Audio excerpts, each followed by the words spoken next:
Vamos concluir o estudo da nossa lição, da lição desta semana, cujo título é O Filho Prometido, considerando o que a Bíblia diz, o que a Bíblia quer dizer, qual é o conceito bíblico de filho de Deus.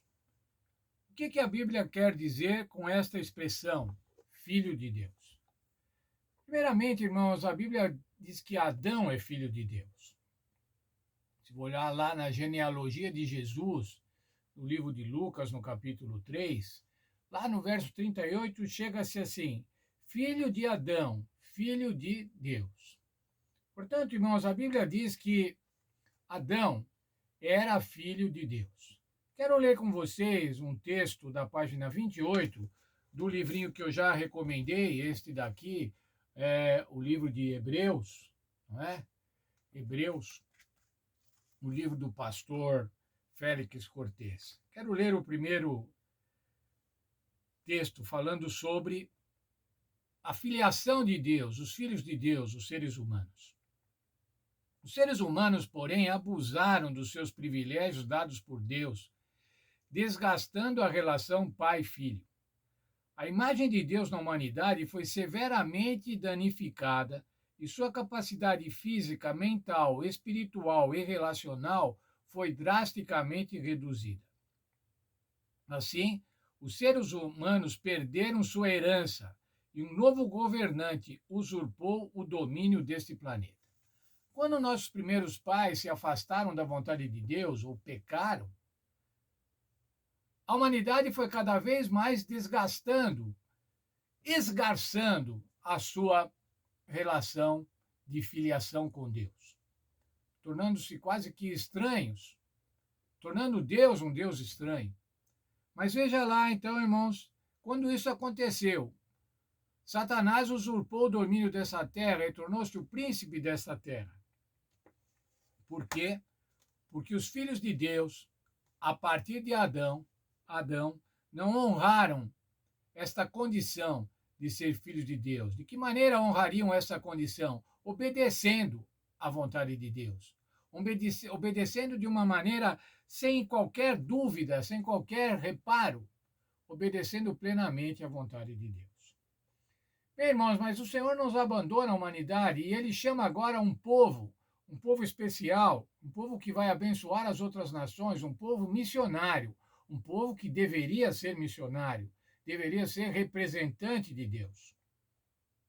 Veja no livro de Êxodo, no capítulo 4, 22, o que o Senhor fala acerca deste povo. Ele está falando para Moisés: você vai dizer a Faraó, assim diz o Senhor, Israel é o meu filho, o meu primogênito. Quando Moisés fosse se apresentar a Faraó para libertar o povo, para reivindicar a libertação do povo do Egito, ele devia dizer assim: este povo, Israel, é o meu filho, o meu primogênito. Portanto, irmãos, agora o povo de Israel estava se constituindo num segundo Adão, uma segunda tentativa de Deus ter um filho obediente. Mas veja ainda, eu quero ler novamente do mesmo livrinho, do mesmo livro do pastor Félix, quero ler na página 29. No entanto, também Israel foi infiel. Veja o texto do profeta Oséias. Mas eles transgrediram a aliança como Adão. Eles foram infiéis a mim. Era o que o Senhor dizia através do profeta Oséias.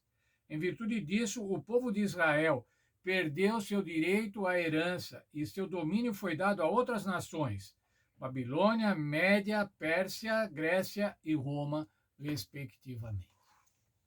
O segundo Adão, o povo de Israel, também não honrou a vontade de Deus para com eles. Mas agora, então, irmãos, aparece um outro Adão, um terceiro Adão, o Messias, o rei davídico da profecia, filho de Deus. Salmo 89, 27. Também lhe darei um lugar de primogênito, o mais elevado dos reis da terra. Era essa a promessa a Davi para um rei de Israel.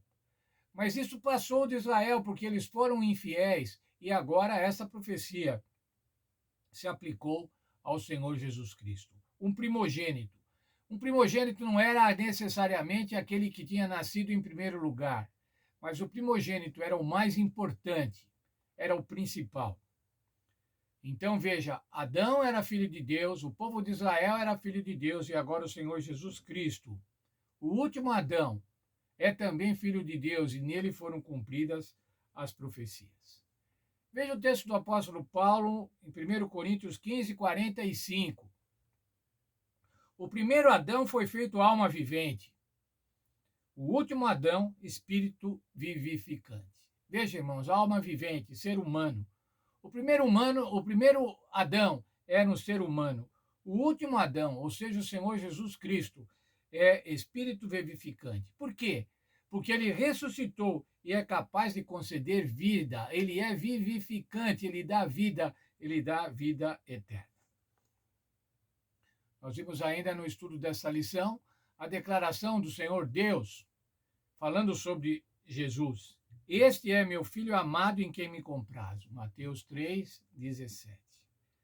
Agora, essa condição, irmãos, de ser filho de Deus, de dar prazer a Deus em ser seus filhos, nós também podemos tê-la. Veja lá. Nos predestinou, quero ler o texto, nos predestinou para sermos seus filhos, filhos da adoção por Jesus Cristo, para louvor e glória da sua graça, pela qual nos fez agradáveis a si mesmo no amado. Nós, irmãos, somos agora feitos filhos de Deus em Cristo Jesus, por adoção de Cristo Jesus. O filho prometido, irmãos, o filho prometido, o filho de Deus prometido. Este último Adão, ele faz com que nós tenhamos acesso ao Senhor Deus. E nós podemos estar tranquilos desse acesso. Veja o texto de Hebreus, capítulo 4, verso 16. Cheguemo-nos, pois, com confiança no trono da graça, para que recebamos misericórdia e achemos graça, a fim de sermos socorridos no momento oportuno. Como é que nós podemos nos achegar a Deus, irmãos? Com confiança. Infelizmente, irmãos, alguns chegam a Deus confiadamente, não confiantemente. Chegam-se a Deus como se Deus fosse um ser humano qualquer. Quantas vezes ouvimos falar, aquele lá de cima? Aquele lá de cima, irmãos, é o Senhor Deus, Criador do céu e da terra. É o Senhor Santo, Santíssimo, Eterno. E nós não podemos nos achegar a Ele confiadamente. Nós temos que chegar confiantemente, porque Ele quer nos salvar. Ele estabeleceu o plano da salvação através da morte e da ressurreição do Senhor Jesus Cristo, para que nós possamos ser salvos, a fim de acharmos socorro no momento oportuno. Sabe o que acontece, irmãos, quando você precisar de socorro? Em qualquer momento, o Senhor Deus e o Senhor Jesus estão prontos para nos ajudar, prontos para nos socorrer. Isso deve nos dar tranquilidade, isso deve nos dar alegria, isso nos dá confiança. Que Deus abençoe a todos nós e que nós possamos manifestar essa confiança ao longo da nossa vida. Que nós possamos mostrar aos outros, testemunhar aos outros que nós confiamos em Deus e que somos socorridos no momento oportuno. Quero desejar a todos um feliz sábado. Que Deus abençoe a todos em mais este sábado, aqueles que vão à igreja ou aqueles que ainda vão ficar em casa guardando um afastamento social por conta da pandemia. Mas que Deus abençoe a todos e que vocês sejam felizes neste novo sábado.